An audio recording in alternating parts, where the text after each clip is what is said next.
سلامونه ملګرو، خدای دې وکړي چې تاسو به ټول ته روغ او جوړ یئ. زه یم سردار ولی آریان، تاسو ګورئ ټیکنیکل احمدزی یوټیوب چینل. ملګرو ډېر خوشحاله یم یو ځل بیا تاسو ته په نوي او خوندوره معلوماتي ویډیو کې حاضر یم. ملګرو انشاءالله په نننۍ ویډیو کې دا طریقه در وښیم چې موږ څنګه کولی شو واتساپ کې یو چا ته میسج وکړو پرته له دې چې هغه نمبر ځان سره ثبت کړو. دا معمولا خبره موږ کله چې هم موږ واتساپ کې چاته میسج کوو د هغه نمبر لومړی راخو په کانټیکټ کې ځان سره سیو کوو، له هغې څخه ورته زه واتساپ راخلاصوو، واتساپ کې د هغه نمبر ټایپ کوو، هغه ته میسج کوو. خو ملګرو زه به درته نن یو داسې جالبه طریقه در وښیم پرته له دې چې تاسې به ځئ د واتساپ بخښنې سره په کانټیکټ کې هم ډایل بیټ کې د هغه نمبر سیو کوئ، بیا به میسج ورته کوئ. یعنې فقط یو اپلیکیشن د هغه به تاسو ورته راډاونلوډ کوئ. په اپلیکیشن کې مثال په توګه نمبر لیکي چې هر چاته میسج کوي، نو ډایرکټ چې کله نمبر تاسو ته ولیکئ نو د هغه د واتساپ دا کوم هغه چې ده د میسج ځای نو هغه به درته راوړي. نو ډایرکټ تاسې کولی چې هماغه د عادي حالات غوندې ورته میسج وکړئ. خو ملګرو دا طریقه موږ څه وخت کومک کولی شي، یعنې کله چې موږ زیات مصروفیات ولرو چې موږ ته د واتساپ نمبر راکړي نو هغه تر څو موږ سیو کوو بیا ورځو هلته واتساپ ته هغه کې ورته میسج کوو، نو یو څه زیات وخت نیسي. نو د وخت ضایع کېدو په صورت باندې تاسې کولی شئ دغه اپلیکیشن را ډاونلوډ کړئ. فقط کله مو سره ډاونلوډ کړو که غوښتل مو چاته په واتساپ کې میسج وکړئ، فقط نمبر یې انټر کړئ، پکې ټایپ کړئ او د سرچ یې هم د انټر بټن ورپسې ووهئ. کله مو چې دغه بټن ورپسې ووهئ نو هغه مکمل د واتساپ د کوم د میسجونو ځای چې ده هغه به تاسو ته راوړئ. بیا کولی شئ له هغه ځای نه هغه ته په ډېر اسانۍ سره میسج وکړئ. ملګرو دې طریقه د یو اپلیکیشن ته ضرورت ده. اپلیکیشن لینک تاسو ډسکرپشن کې درکوم، د هغه ځای نه کولی شئ د اپلیکیشن په ډېر اسانۍ سره ډاونلوډ کوئ، استفاده ورڅخه وکړئ. نور ډېر اسانه طریقه لري، خاص طریقه زه تاسو په دغه ویډیو کې درښیم. ملګرو دغه ویډیو چې کوم تاسو ته مده کوم که چیرې مو دغه ویډیو څخه لږ شی هم زده کړو نو چینل سره سبسکرایب کړئ او سبسکرایب مو څه کولو په خوا کې د بیل آیکن هم وهئ. او که چیرې مو دغه ویډیو خوښ سوی ویډیو خامخا د سره لایک کړئ. راځئ چې پر ویډیو باندې پیل وکړو. ملګرو دې لپاره تاسو یو نمبر په واتساپ کې ځان سره په کانټیکټ کې سیو نه کړئ او پرته له هغې نه هغه ته میسج وکړئ. نو دا څنګه کېږي؟ ډېره اسانه طریقه ده ملګرو. مثال په توګه تاسو کوم کانټینټ کې ځان ته نمبرونه ثبت کړي وي نو هغې ته تاسو میسج په واتساپ کې کولی شئ. خو زه غواړم داسې طریقه در زده کړم پرته له دې نه چې تاسې راسئ د یو چا نمبر په دغه ځای کې ولیکئ او هغه نمبر ثبت کړئ، بیا هغه ته میسج وکړئ. نو داسې یو طریقه درته ښایم چې پرته له هغې څخه تاسې کولی شئ یو چا ته میسج وکړئ.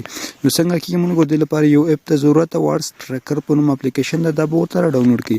ډاونلوډینګ ډسکرپشن کې شته ده. نو کله مو چې اپ را ډاونلوډ کړو اپلیکیشن به اوپن کړئ. نو لږ ورته ویټ کېږي ملګرو. د انټرفیس داسې ده، دلته تاسو څخه خپل واتساپ نمبر غواړئ، چا ته غواړئ میسج وکړئ. مثال په توګه دلته یو نمبر ده 050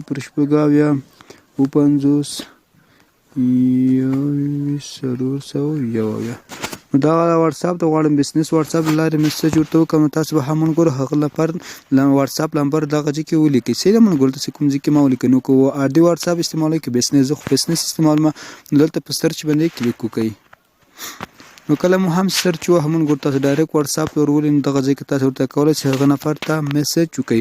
که څه هم ملګرو دغه نمبر ما سره ثبت له دې خاطره که چېرې تاسو نمبر ثبت هم نه وي په دغه ځای کې تاسو بیا کولی شئ میسج ورته وکړئ. ما سره بل داسې نمبر ما پیدا نه کړ ملګرو چې زه هغه ته وکړم. نو که چېرې ستاسو دلته کوم نمبر ورکړئ او هغه نمبر تاسو سره ثبت هم نه وي تاسې کولی شئ د دغه ځای نه میسج ورته وکړئ. مثال په توګه زه بیا هم لیکم، بیا سرچ باندې کلیک کوم ملګرو. تاسو به وګورئ چې موږ ته به انټرفیس را خلاص ورته وګورئ ملګرو. په همدغه طریقه تاسو کولی شئ واتساپ کې هغه چا ته میسج وکړئ چا چې سره نمبر ثبت شوی نه وي. هیله چې ویډیو مو خوښ او ښه مو زده کړی وي. معلوماتي ویډیو چینل مې تاسو ته آماده کړه. که چېرې هم تاسو د انټرنیټ په ډګر کې کومه ستونزه لرئ کولی شئ موږ سره په کومنټ کې یا هم په میسج ډول باندې شریک کړئ. یوه خبر د ملګرو بله هم یاد نه وتلې، دا پرون تقریبا 2 ساعته زما د واتساپ او د فیسبوک اکاونټ هیک شوی و، بل چا لاس ته ولېدلی و. د هغې اساس باندې زما د فیسبوک کوم فرینډس یو هغه یې مکمل ته ختم کړي ول، یعنې په هغه ټول یې انفرینډ کړي ول. هغې ته څنګه زما د فیسبوک نوم هم چینج کړی و.